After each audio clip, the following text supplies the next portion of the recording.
Hi hello friends, ಎಲ್ಲರೂ ಹೇಗಿದ್ದೀರಾ? ನಾನು ನಿಮ್ಮ ಹರಮದಾನ್. ಫ್ರೆಂಡ್ಸ್, ಎಲ್ಲರೂ ಚೆನ್ನಾಗಿದ್ದೀರಾ ಅನ್ಕೊಳ್ತೇನೆ. ಮತ್ತೆ ಸ್ವಲ್ಪ ವಿಡಿಯೋಸ್ ಎಲ್ಲಾನು ಹಾಕೋದು ಸ್ವಲ್ಪ ಡಿಲೇ ಆಗ್ತಾ ಇದೆ.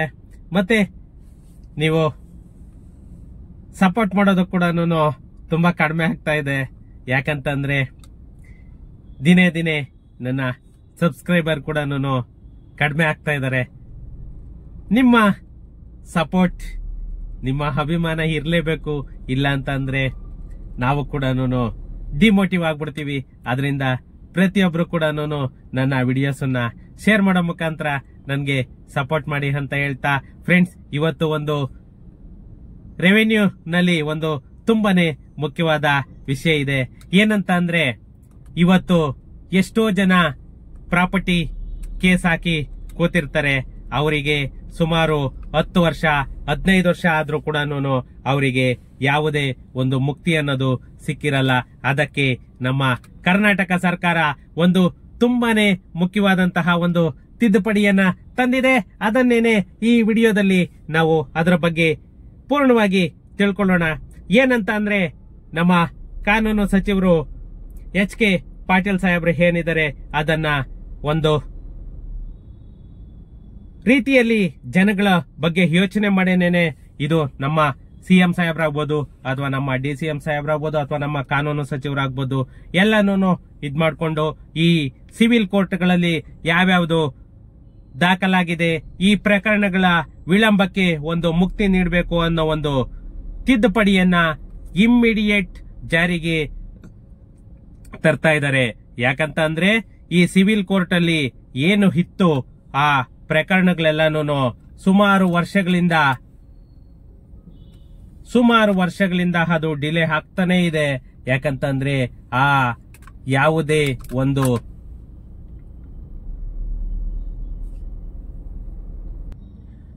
ನನಗೆ ಗೊತ್ತಿರೋ ತರ ಸುಮಾರು ಅಂತಂದ್ರೆ ಒಂದೊಂದು ಕೇಸ್ ಬಂದ್ಬಿಟ್ಟು 10 ವರ್ಷ 15 ವರ್ಷ 20 ವರ್ಷ ಈ ತರ ನಡ್ಕೊಂಡು ಹೋಗ್ತಾ ಇದೆ. ಅದೆಲ್ಲದಕ್ಕೂ ಕೂಡ ಒಂದು ಮುಕ್ತಿಯನ್ನ ನೀಡಬೇಕು ಅಂತ ಹೇಳ್ಬಿಟ್ಟು ನಮ್ಮ ಕರ್ನಾಟಕ ಸರ್ಕಾರ ಚಿಂತನೆಯನ್ನ ಮಾಡಿ ಅದಕ್ಕೆ ಒಂದು ಪೊಲೀಸ್ ಸ್ಟಾಪ್ ಇಡಬೇಕು ಅಂತ ಹೇಳ್ಬಿಟ್ಟು ಕಾನೂನನ್ನ ತಗೊಂಡ್ ಬರ್ತಿದ್ದಾರೆ. ಏನಂತಂದ್ರೆ, ಈ ನಮ್ಮ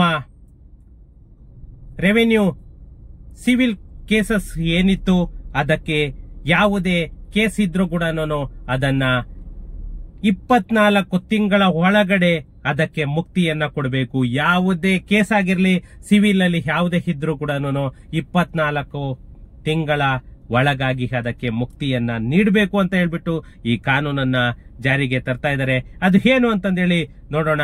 ಯಾಕಂತಂದ್ರೆ ಈ ನಮ್ಮ ಸಿವಿಲ್ ಕೇಸಸ್ ತುಂಬಾ ತುಂಬಾ ಆಗ್ತಾ ಇದೆ. ಈ ಸಿವಿಲ್ ಕೇಸಸ್ಗೆ ಒಂದು ಪೊಲೀಸ್ ಸ್ಟಾಪ್ ಇಡಬೇಕು ಅಂತ ಹೇಳ್ಬಿಟ್ಟೇನೆ ನಮ್ಮ ಕರ್ನಾಟಕ ಸರ್ಕಾರ ತುಂಬಾನೇ ಒಂದು ಹೆಲ್ಪ್ಫುಲ್ ಆಗೋ ಅಂತ ಒಂದು ಕಾನೂನನ್ನ ತಂದಿದ್ದಾರೆ. ನಿಜವಾಗೂ ಅಪ್ರಿಸಿಯೇಟ್ ಮಾಡಬೇಕು. ಏನಂತ ಅಂದ್ರೆ, ಈ ನಮ್ಮ ಕಾನೂನು ನ್ಯಾಯದಾನ ಪದ್ಧತಿಯಲ್ಲಿ ಸುಧಾರಣೆಗಾಗಿ ಕೇಂದ್ರದ ಕಾನೂನಾದ ಸಿವಿಲ್ ಪ್ರಕ್ರಿಯಾ ಸಂಹಿತೆಗೆ ಕರ್ನಾಟಕ ತಿದ್ದುಪಡಿಗಳನ್ನ ಮಾಡ್ತಾ ಇದೆ.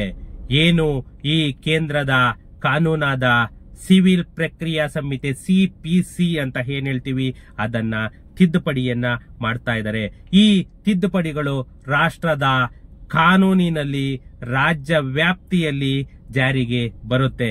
ಯಾಕಂತಂದ್ರೆ ಈ ಶಾಸಕಾಂಗ ಮಾಡಿದ ಈ ತಿದ್ದುಪಡಿಗೆ ನಮ್ಮ ರಾಷ್ಟ್ರಪತಿಗಳ ಅಂಕಿತ ಕೂಡ ಆಲ್ರೆಡಿ ದೊರೆತಾಗಿದೆ. ಯಾಕಂತಂದ್ರೆ ಒಂದು ಸಾರಿ ನಮ್ಮ ರಾಷ್ಟ್ರಪತಿಗಳ ಅಂಕಿತ ಆಯ್ತು ಅಂತಂದ್ರೆ ಅಲ್ಲಿಗೆ ಅದಕ್ಕೆ 100% ಗ್ರೀನ್ ಸಿಗ್ನಲ್ ಸಿಕ್ತು ಅಂತಲೇನೆ. ಈ ಸಿವಿಲ್ ನ್ಯಾಯಾಲಯಗಳಲ್ಲಿ ದಾಖಲಾಗುವ ಪ್ರಕರಣಗಳು ದಶಕಗಟ್ಟಲೆ ಕಾಯುವ ಮತ್ತೆ ವಿಳಂಬಕ್ಕೆ ಮುಕ್ತಿ ನೀಡಲು ನಮ್ಮ ಕರ್ನಾಟಕ ಸರ್ಕಾರ ಯಶಸ್ವಿಯಾದ ಒಂದು ದಿಟ್ಟ ಹೆಜ್ಜೆಯನ್ನ ಇಡ್ತಾ ಇದೆ. ಯಾಕಂತಂದ್ರೆ ಈ ನಮ್ಮ ಕರ್ನಾಟಕ ಸರ್ಕಾರ ಕ್ರಾಂತಿಕಾರಕ ತಿದ್ದುಪಡಿಯನ್ನ ಸಿವಿಲ್ ಪ್ರಕ್ರಿಯಾ ಸಂಹಿತೆಯನ್ನ ಮಾಡ್ತಾ ಇದೆ.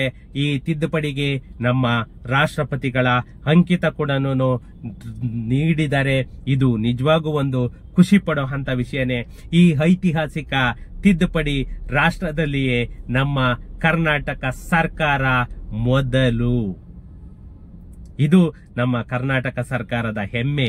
ಈ ಕಾನೂನನ್ನ ತಕ್ಷಣದಿಂದಲೇ ಜಾರಿಗೆ ತರಬೇಕು ಅಂತ ಹೇಳ್ಬಿಟ್ಟು ನಮ್ಮ ಕಾನೂನು ಸಚಿವರಾಗ್ಬೋದು, ನಮ್ಮ ಮುಖ್ಯಮಂತ್ರಿಗಳಾಗ್ಬೋದು, ಅದನ್ನ ಇಮ್ಮಿಡಿಯೇಟ್ ಜಾರಿಗೆ ತರಬೇಕು ಅಂತ ಅನೌನ್ಸ್ ಮಾಡಿಬಿಟ್ಟಿದ್ದಾರೆ.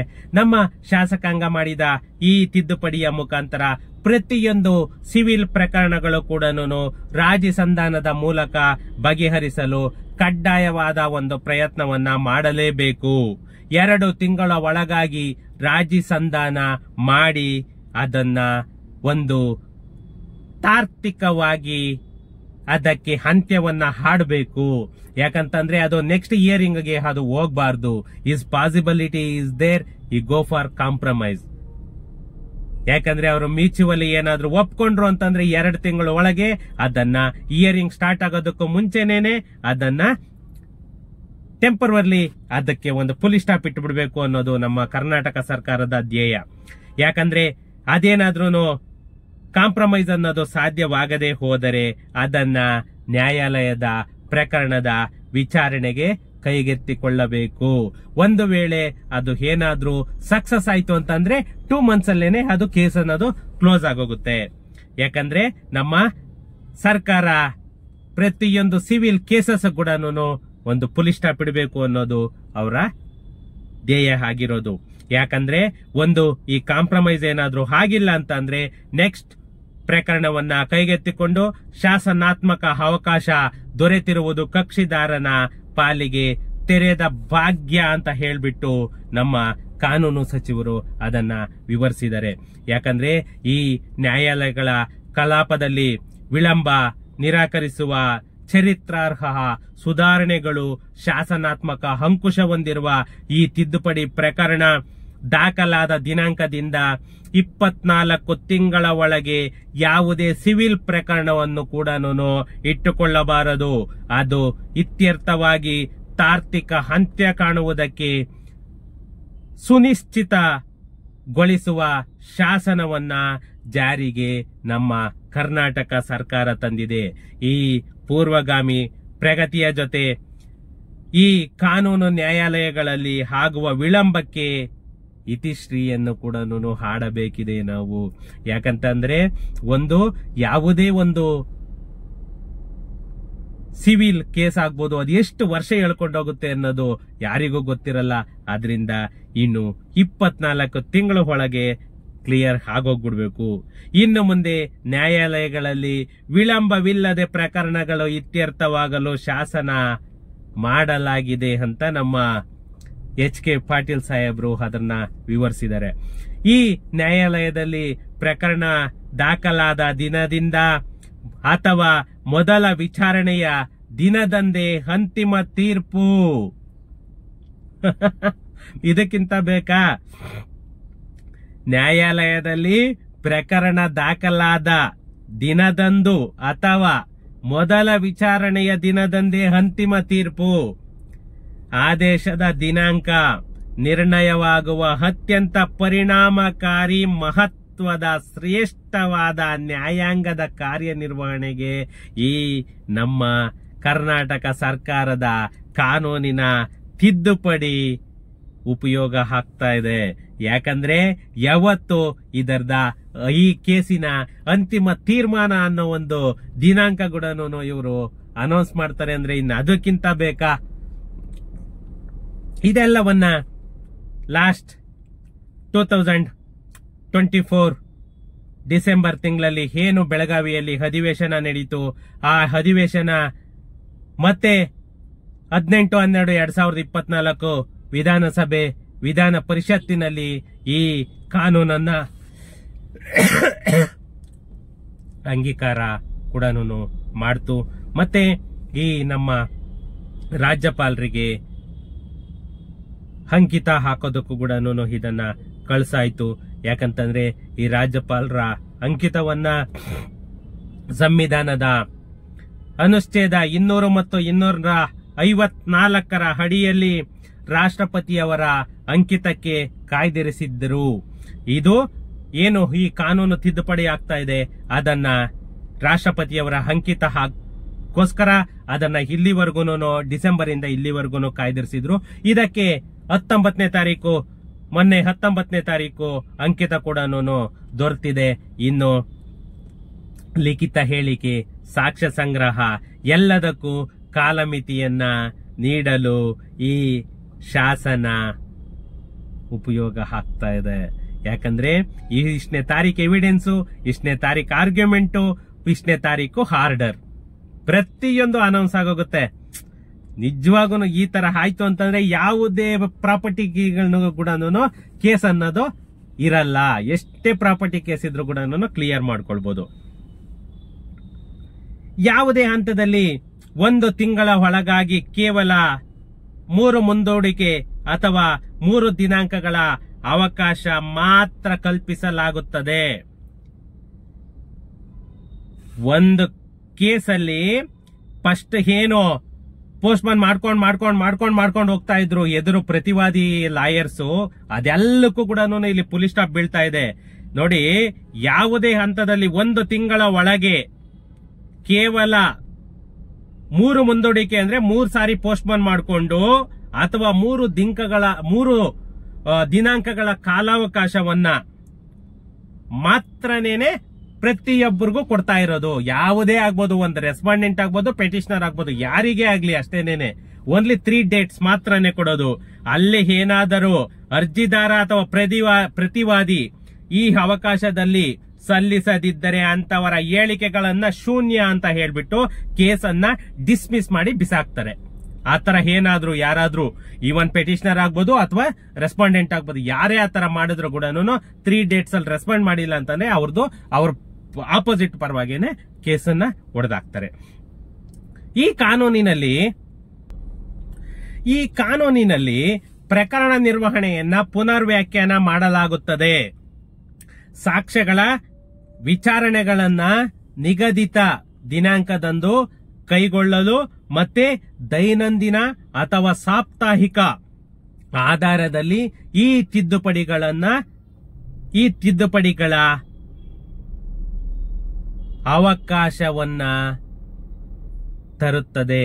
ಯಾಕಂತಂದ್ರೆ ಯಾವುದೇ ಒಂದು ವಿಚಾರಣೆಯನ್ನ ಕೈಗೊಂಡಾಗ ಅದಕ್ಕೆ ಎವಿಡೆನ್ಸ್ ಅಂತ ಏನ್ ಹೇಳ್ತೀವಿ, ಆ ಎವಿಡೆನ್ಸ್ ಕೊಡೋದಕ್ಕೆ ಅಥವಾ ಅವರು ಏನಾದ್ರೂ ಆರ್ಗ್ಯುಮೆಂಟ್ಗೆ ಏನಾದ್ರೂ ಕಾಲಾವಕಾಶ ಅನ್ನೋದನ್ನ ಕೇಳಿದ್ರೆ ಅದಕ್ಕೂ ಕೂಡ ಈ ಪ್ರಕರಣದಲ್ಲಿ ಯಾವುದೇ ಕಾಲಾವಕಾಶ, ಈ ಅನಿರ್ದಿಷ್ಟಾವಧಿ ಅಂತ ಏನ್ ಹೇಳ್ತೀವಿ, ಲಾಂಗ್ ಟೈಮ್ ಏನ್ ಹೇಳ್ಕೊಂಡೋಗುತ್ತೆ, ಅದು ಯಾವುದಕ್ಕೂ ಕೂಡ ಇದು ಕಾಲಾವಕಾಶ ಇಲ್ಲ.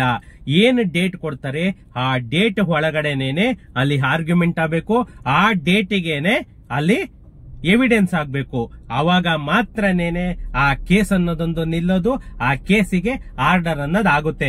ಈ ಕಡೆ ಪೆಟಿಷನರ್ ಅರ್ಜಿದಾರರ ಪರವಾಗಿ ಆಗುತ್ತಾ ಅಥವಾ ಪ್ರತಿವಾದಿ ಪರವಾಗಿ ಆಗುತ್ತಾ ಅದು ಸೆಕೆಂಡರಿ. ಯಾರ ಕಡೆಗೆ ಡಾಕ್ಯುಮೆಂಟ್ ಇತ್ತು ಅಂತಂದ್ರೆ ಅವ್ರ ಕಡೆಗೆ ಆಗುತ್ತೆ. ಬಟ್ ಇದನ್ನ ಯಾವುದೇ ಒಂದು ಸ್ಥಿರವಾದ ಡಾಕ್ಯುಮೆಂಟ್ ಇಲ್ಲದೆ ಸುಮ್ಮನೆನೇನೆ ಮೊದಲು ತರ ಡೇಟ್ಗಳು ಅದು ಇದು ಮೆಡಿಕಲ್ ಅಂತ ಆಳ ಮೋಳ ಅಂತ ಹೇಳ್ಕೊಂಡು ಪೋಸ್ಟ್ಮನ್ ಮಾಡ್ಕೊಂಡು ಹೋಗ್ತಾ ಇದ್ರಲ್ಲ, ಅದ್ಯಾವುದಕ್ಕೂ ಕೂಡ ಇಲ್ಲಿ ಕಾಲಾವಕಾಶ ಅನ್ನೋದು ಇಲ್ಲ. ಈ ತರ ಯಾವುದನ್ನು ಆಗದಂತೆ ಸುನಿಶ್ಚಿತಗೊಳಿಸುವ ಜನಪರ ಕಾನೂನನ್ನ ನಾವು ಅಸ್ತಿತ್ವಕ್ಕೆ ತರ್ತಾ ಇದ್ದೀವಿ ಅಂತ ನಮ್ಮ ಕರ್ನಾಟಕ ಸರ್ಕಾರ ಹೇಳ್ತಾ ಇರೋದು. ನ್ಯಾಯದಾನ ವ್ಯವಸ್ಥೆಯನ್ನ ಸಂಪೂರ್ಣವಾಗಿ ಸುಧಾರಣೆಗೆ ಈ ಕಾನೂನಿನ ಅವಕಾಶವನ್ನು ನಮ್ಮ ಕರ್ನಾಟಕ ರಾಜ್ಯ ಸರ್ಕಾರ ಕಲ್ಪಿಸ್ತಾ ಇದೆ ಅಂತಂದ್ರೆ ಅದಕ್ಕಿಂತ ಖುಷಿ ಬೇರೆ ಇಲ್ಲ. ಯಾಕಂದ್ರೆ ನಮ್ಮ ರಾಜ್ಯದ ಕಕ್ಷಿದಾರರ ನ್ಯಾಯಾಲಯಕ್ಕೆ ವೃಥ ಅಲೆದಾಟವನ್ನ ತಪ್ಪಿಸಿ ಅದನ್ನ ಆರ್ಥಿಕವಾಗಿ ಕೈಗೆಟುಕುವ ರೀತಿಯಲ್ಲಿ ತ್ವರಿತ ನ್ಯಾಯದಾನ ವ್ಯವಸ್ಥೆಯನ್ನ ನಮ್ಮ ಕರ್ನಾಟಕ ಸರ್ಕಾರದ ವ್ಯವಸ್ಥೆ ಒಂದು ನಿರ್ವಹಣಾ ವ್ಯವಸ್ಥೆಯನ್ನ ಸಂಸದೀಯ ವ್ಯವಹಾರ ಮತ್ತೆ ಶಾಸನ ರಚನೆ ಇಲಾಖೆ ಕಲ್ಪಿಸಿ ರೂಪಿಸಿ ಅದನ್ನ ಒಂದು ಕಾರ್ಯರೂಪಕ್ಕೆ ತಂದು ಅದನ್ನ ಅನುಷ್ಠಾನಗೊಳಿಸಲು ನಮ್ಮ ಕರ್ನಾಟಕ ಸರ್ಕಾರ ಶತಪ್ರಯತ್ನವನ್ನ ಮಾಡಿ ಇದನ್ನ ತಿದ್ದುಪಡಿ ಮಾಡಿ ಈ ಕಾನೂನನ್ನ ತಂದಿದ್ದಾರೆ. ಇನ್ನ ನಮ್ಗೆ ಅದಕ್ಕಿಂತ ಬೇಕಾ, ಯಾವುದೇ ಸಿವಿಲ್ ಕೇಸ್ ಆಗ್ಬೋದು, ವಿತ್ ಇನ್ ದ 24 months ಅಲ್ಲಿ ಪ್ರತಿಯೊಂದನ್ನು ವಾಶ್ ಔಟ್, ಅದು ಪ್ರತಿಯೊಂದು ಕೂಡ ಆರ್ಡರ್ ಆಗುತ್ತೆ. ಅದಕ್ಕಿಂತ ಖುಷಿ ಬೇರೆ ಇಲ್ಲ. ಓಕೆ ಫ್ರೆಂಡ್ಸ್, ಸಿಗೋಣ ನೆಕ್ಸ್ಟ್ ವಿಡಿಯೋದಲ್ಲಿ. Thank you.